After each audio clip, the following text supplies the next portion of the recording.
Hiya, how's it going?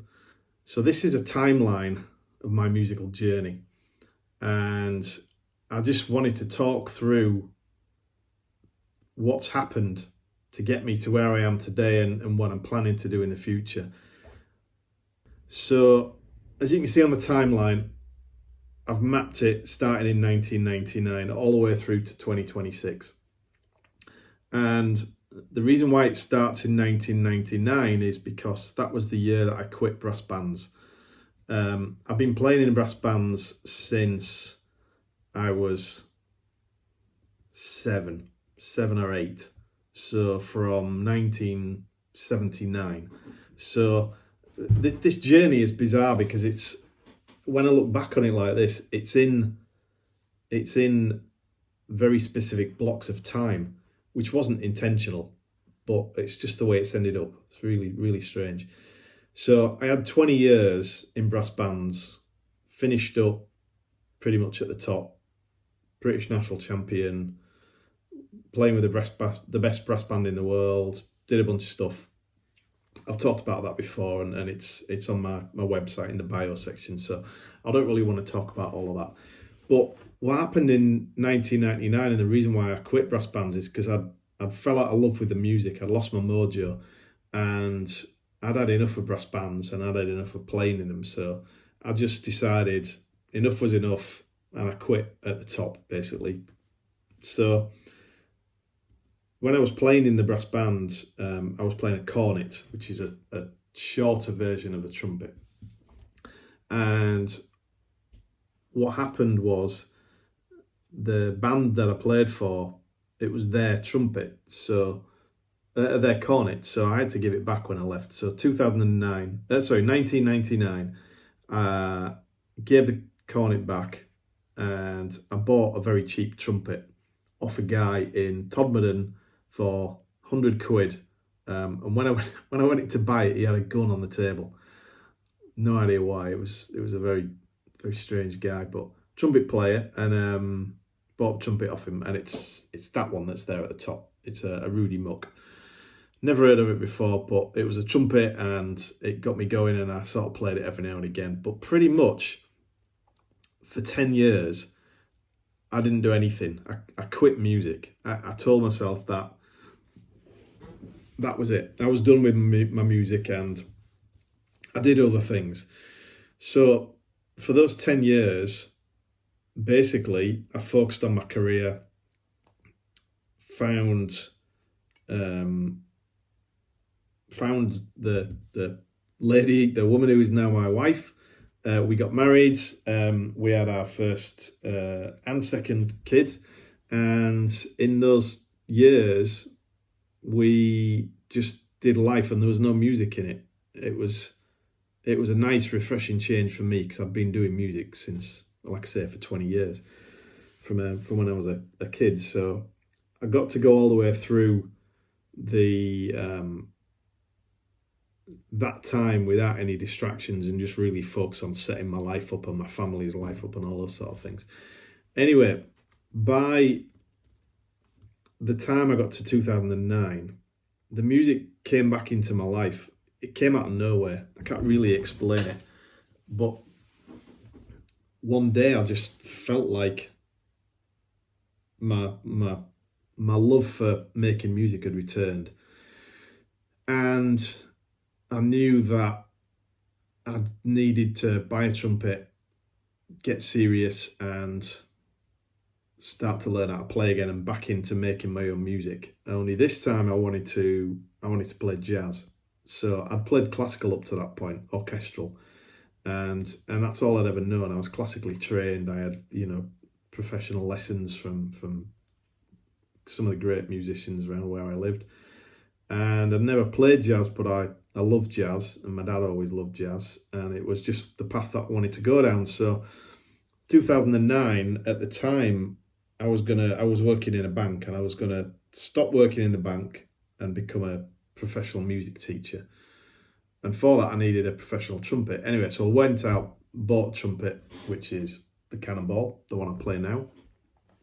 And from that point onwards, I just started practicing. So I hadn't played for 10 years, more than a few notes. So it took me quite a while, obviously, but got going again, found my music, found my love of it, started playing, and started to fall back in love with the thing that I'd left behind, but in a new way. So I wasn't quite sure what I wanted to do, but I knew that I wanted to learn how to play jazz. So one of the things that I did was basically go through a process of self-learning. I started a jazz group. I went to a like a drop-in Saturday morning jazz band, which was also a sort of a lesson to learn how to play jazz. Watched a ton of videos, had some lessons from some jazz trumpeters, read a lot of books, listened to a ton of music, and sort of really immersed myself in everything to do with jazz to try and retrain how to play. And I was going down the traditional route. I was learning how to play traditional jazz, and it was good, but it wasn't really firing me up. It wasn't really getting me excited. So round about 2011, well, not roundabout, but in 2011, still playing, and I discovered music production.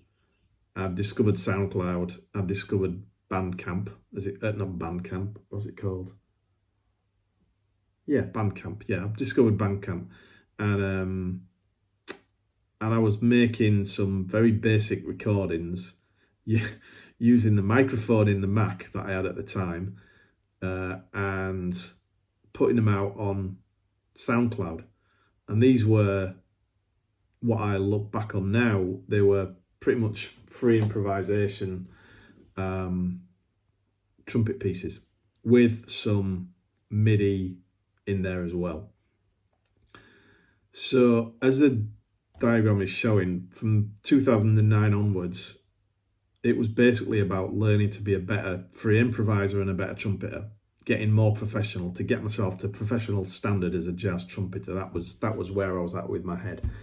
And then from 2011, what happened in 2011 was we took a 3-month sabbatical in the south of France. Took my trumpet, took the Mac, and in and amongst all of the adventures that we were having at the time, I was playing every day, and there was a moment where I was stood in the bedroom of this villa that we'd rented out, and the villa looked out on the foothills of the Pyrenees. There was eagles flying everywhere and massive trees, and the start of the Pyrenees pretty much in the back garden. Amazing views, and those views, looking out at them, did something to me, opened something up in my mind. I can't describe it really in words, but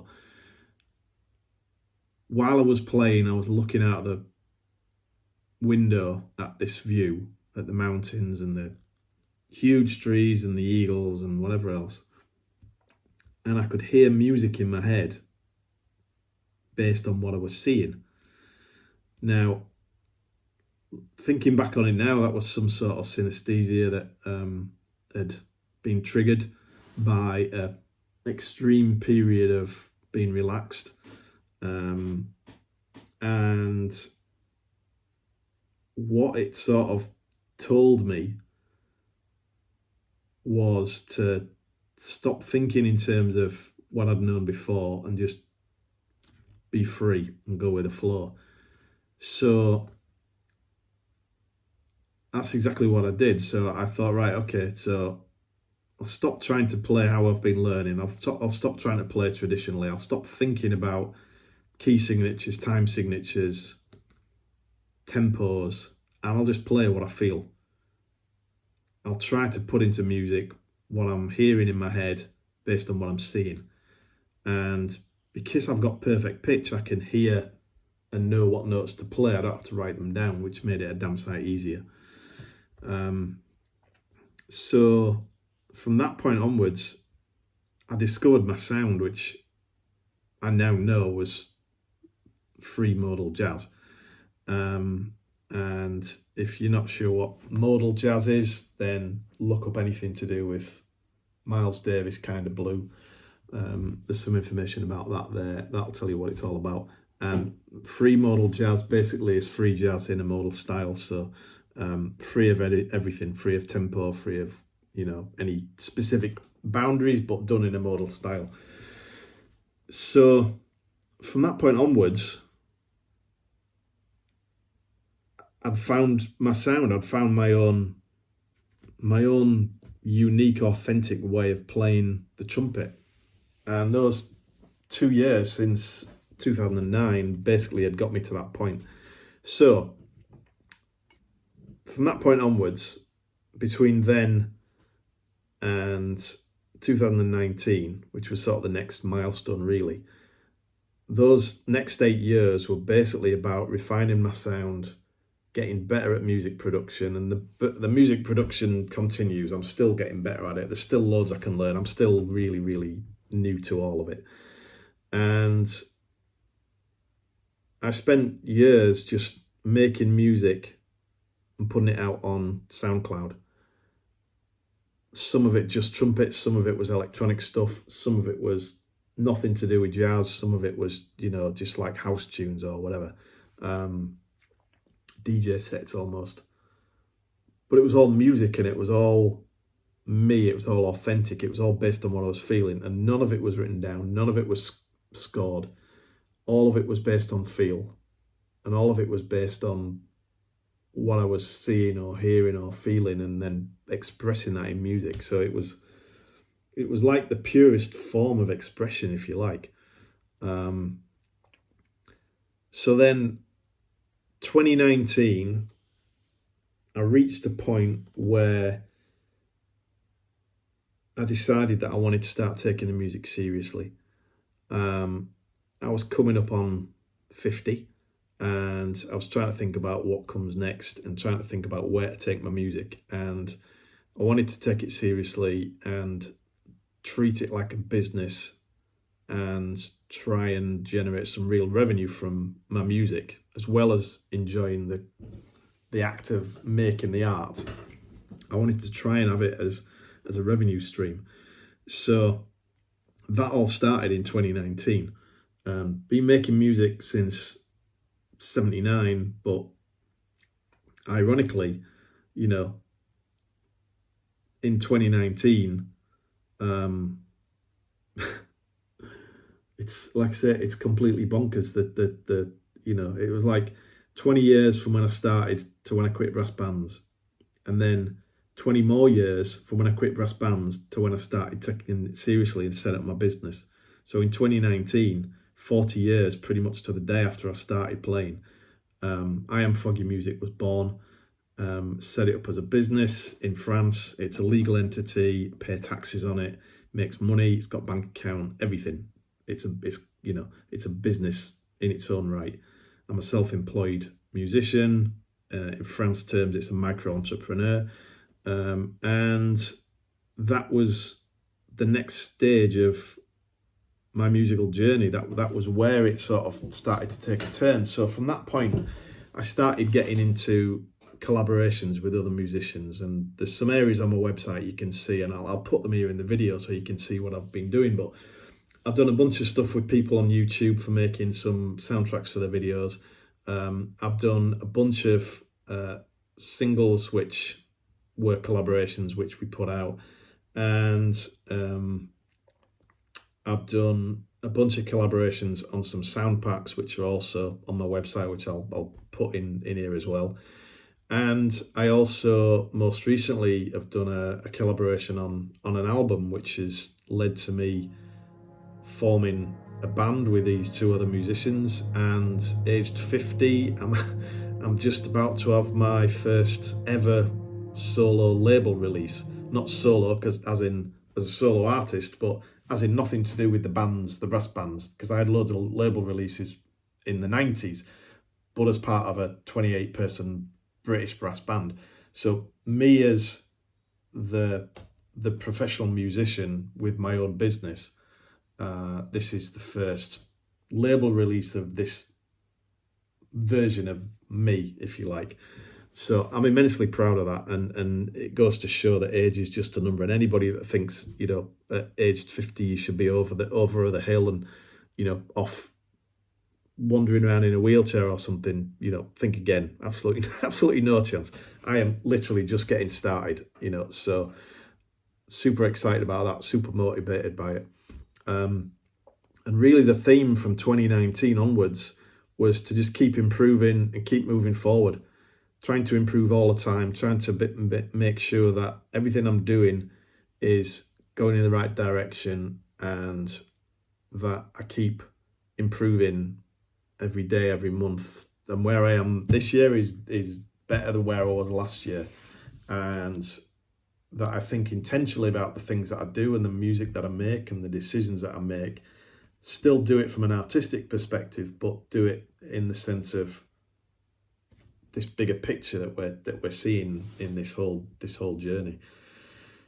Which brings us right up to today, and then starts us thinking about, well, what's next? Well, what's next for me is in 5 years' time I'll be 55, and by the time I get to 55, I want I Am Foggy Music to be a revenue generating business. I want it to be reasonably self-sustaining. And if I can, you know, to make money from a combination of music revenue streams so that it funds part of my life, part of my day. You know, at the minute, 100% of my earning comes from my day job, which has nothing to do with music. And that's been the case since I started working in the late 80s. You know, I've been working full-time 9 to 5 in office-based jobs since 1988. You know, it's like 34 years. And music has been a hobby in the background. And as I say, in 2019, I started taking it seriously, and it's leveled up every year since then. But over the next few years, I want to focus on opportunities which are going to lead to real business revenue, so that it's a thing in its own right. So that's what's next, and all of this, keeping on improving, getting better at music production, keeping on working on my improvisation and being a better trumpeter. It's all adding to that. It's all going in the right direction. YouTube is less of a vehicle for me now in terms of expressing myself. Instagram is pretty much where it's at for me in terms of regular content, which are the reels that I put out, maybe 1 a week or 2 a week. And those are getting good responses. The collaboration that I've got on the album that's coming out with the new band, that came from a guy who I didn't know prior to that, finding me through a Google search and finding my trumpet playing and liking it to the extent that he asked me to play on a track, which turned up to the full album. Other collaborations I've got have been in exactly the same way. So Instagram is working for me as a tool to collaborate with other people and get my message across about what type of music I make. So I've sort of fallen into this vibe at the minute of ambient jazz, which I've talked about before. It's ambient music, it's got a jazz vibe, it's free modal improvisation, and it's just really chilled, nice, melodic, harmonic, just good vibes. Really, you know, really nice music to make. And that's what I'm going to keep on doing. I'm going to keep making what's working. I'm going to keep putting out the reels. I'm going to keep thinking on this plan and going in the right direction, and we'll see what the next 5 years has in store, the next 4 years has in store. And no doubt I'll do another one of these in a few years' time and be able to look back and add some more little milestones onto this timeline, and we'll see what next. And it'll be interesting to see in 2029, when I've been playing the trumpet for 50 years, where I am there, what milestone that will lead to. Maybe I'll get my first Netflix original soundtrack by then, I don't know. We'll see. Anyway, that was all I wanted to talk about. It's a long video. If you're still here, thanks a lot. If it's just me talking to myself, then, you know, it is what it is. But this is me. This is what I'm all about. This is where I've come from and where I'm going and what I've been doing. And thanks a lot for all your support, and I'll see you soon. Cheers.